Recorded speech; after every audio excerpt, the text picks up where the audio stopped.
have been for nearly 3 decades, is it? Yeah. Corporate trainer, and also training right through to bigwigs and disadvantaged youth. Sure, yeah. Now tell me, what do you mean by a courageous conversation?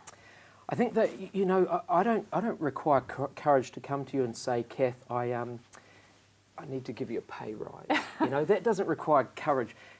Courage is required when there's a doubt that the other party will take some kind of ownership or responsibility for the issue you're raising. Yes. Yeah. And this spans all sorts of topics, doesn't it? Sure. I mean, what other kind of topics would you classify as a courageous conversation? Look, I had one with my football team where I felt like that because of some new members, the tone was really going downhill, and it wasn't the team that I joined. So eventually I said before the game started, look, I'm not the captain, I'm not the coach, I'm not the longest serving player. And I said, guys, I'm not happy with the way the tone and the culture of the team is going. Spoke to them, and things changed. And it took courage to kind of stand up to a bunch of guys who are mostly older than me and tell them, you know, things need to change. So what kind of tips can you give people to actually front up and have the conversation that they want to have? Sure. Well, be aware, is it the kind of conversation that actually needs to happen? You know, we go through life, we go through niggles, and some issues just require maturity to just absorb and move on. Yeah. So those don't. It's the kind of conversations that it's not a one-off, and you believe it will escalate if you don't address. Yeah. So the first thing that you need to do is get your facts straight. There's nothing worse than getting in the middle of a conversation and finding out that you got it badly wrong. Yes. You're going to lose face, you've got to withdraw with your tail between your legs, get your facts straight, and prepare to be prepared. So possibly talk to someone else, a third party, an independent, neutral, someone that you respect. What's their perspective on the situation? And I've role-played with people before going into the... You know, some people are really fearful, and for good reason. So preparation may actually require, hey, let's actually just role-play how this might go before I go and have the conversation. So give me an example of a conversation and how that might play out. Sure. Well, I had one where a guy was on my training, and he was really fearful about pulling up one of his team members. He was in a leadership role over this guy, and this guy was averse to change. We're talking the same lunch every day for 10 years. Even if there's a staff barbecue on, I bring the same lunch, and I may or may not partake of the barbecue. Yeah. And there were a number of changes coming up, and this leader was petrified, losing sleep over having to deal with this person. And so we spent quite a bit of time prepping him. The team member, walked out of the conversation. Oh. But the team leader felt like at least I've had it. An hour and a half later, the team member comes back in and said, thank you so much for doing that. I'm actually sick of being angry myself, and I'm sick of taking my anger home. Wow. Big win, huge win. And actually that's a really big point that you touched on. A lot of these conversations, there's so much emotion in them. Sure. Whether they're had or not, there's emotion there. Absolutely. I mean, people lose sleep over these conversations, people quit jobs over these conversations. And so I think that's important when you're approaching conversation, being prepared. Yeah. Just doing what it takes to just bring your emotions down, because it's really easy for these kind of conversations to escalate.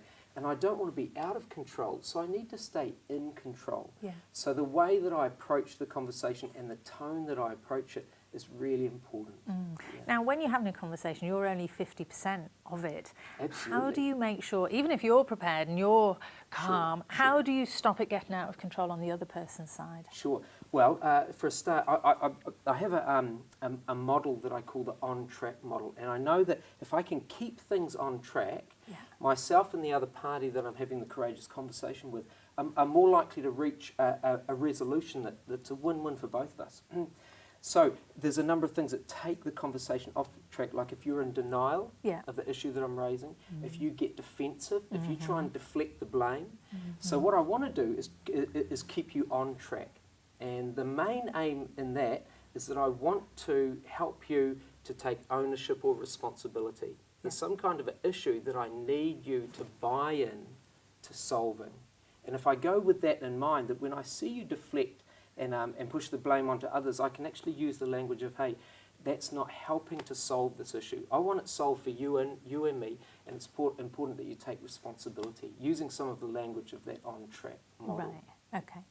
And sometimes conversations are even harder to have if you perceive that that person, you know, if it's a boss Sure. or somebody who is kind of has some rank Sure. on you. How would you suggest tackling those kind of conversations? So again, it's the issue of preparation ahead of time. I was dealing with a woman a little while ago who was about to quit her job over this issue that was happening with her management, and we spent a bit of time preparing, and we realised that some of the language that she was going to use and the tone in which she was going to approach it was not going to bode well for her. And one of the other issues that really helps in helping this conversation move towards a positive conclusion is for me to work out, because I know what I want out of it, but what do you possibly want? If I can think about that from your perspective, what's in it for you to move towards a win-win, then I'm much more likely to get a positive outcome. And and that made a huge difference when she approached her upline manager and told him what she was after, but also talked about it in terms of him getting a win out of the change also. Yeah. And actually, does this relate also to personal relationships, or is this really at work? There are some additional dynamics in terms of intimate relationships, partners, husband and wife. Yeah, just wondering. Yeah, sure. I know. No, a courageous conversation in marriage is just the bloke saying to the woman, "Yes, dear." That seems to work. Did you hear that, honey? But these are especially conversations. In intimate relationships, there's a level of commitment that comes into play as well.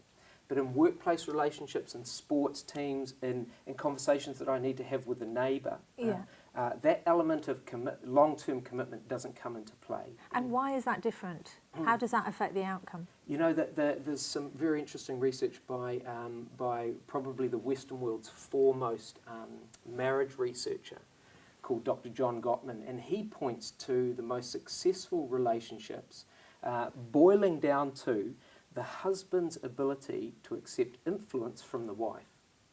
Now that's a very different dynamic to the sort of courageous conversations that I'm talking about in non-intimate relationships. Yes, okay. And you've distilled some of this into this range of little booklets. Tell me about those. Well, look, I'm constantly coming up against some key interpersonal issues that occur in the workplace.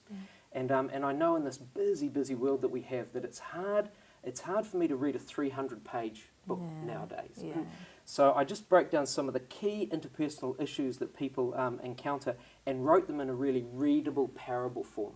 And so the one on courageous conversations is summed up in this employer called Robin Hood and his not-so-merry men. Oh, I love that. So what would you say, suppose somebody's thinking, yeah, that's all very well, but I'm actually really nervous about having this conversation with my boss or my colleague or whatever, and it may end up with me leaving my job. What simple tips would you give them? Okay, so the military term is to be forewarned is to be forearmed. So if I sit down with a third party and say, this is the issue that I have, this is what I believe their perspective to be, how might you negotiate that through to a win-win? That comes back to that preparation issue again. And you need to be aware of, if it doesn't go well, what are the potential consequences that you can enact, that you have at your disposal, that if you're not able to give me what I need, then actually I'm going to have to take it further to plan B, to plan C. Having those consequences in mind before you go into the conversation can give you some kind of assurance that even if it doesn't end well, you can still move the thing through to some form of resolution. So what about when people say, well, if he doesn't change his behaviour, I feel like I'll have to quit my job? So that's the consequence. Ultimately, we need to be prepared to move to be happy. But look, I've worked with so many people who finally made the decision to talk about it, and if it didn't work out, to shift, and they're so much happier down the track having shifted. But the majority of them are so happy that that the courageous conversation has had a better outcome than the one that they feared. Right. Yeah, quite often we're worried about stuff that doesn't even happen. Absolutely, absolutely. Okay, brilliant. Well, listen, that's given us a bit of courage, I think, to go have those conversations. I hope so. Thank you so much for joining us. Awesome, thanks, Cath.